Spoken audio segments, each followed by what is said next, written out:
You know, Bob, if you're out in America, the way I am and my colleagues are, and I spend a lot of time back in Connecticut every weekend, every opportunity, you really hear how people are still hurting, struggling to stay in their homes, to find jobs, to make ends meet.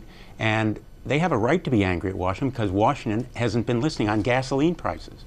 For example, the price of gasoline in the state of Connecticut has risen from $2.99 last year to $4.14 right now. Well, let me just tell you that President Obama has appointed some kind of an investigatory group to look into that. Is that enough? Do we need to do more?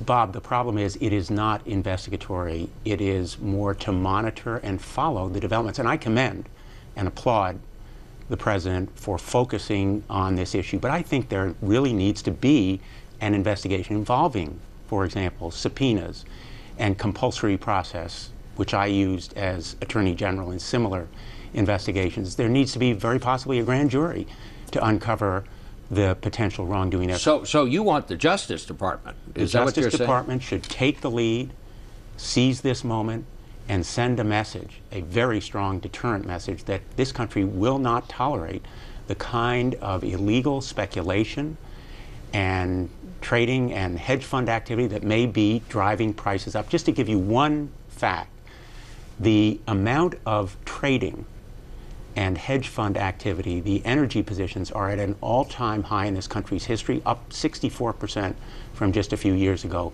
And the indicia of potential illegal activity, whether civil or criminal, I think certainly justify a Department of Justice investigation immediately and comprehensively right now.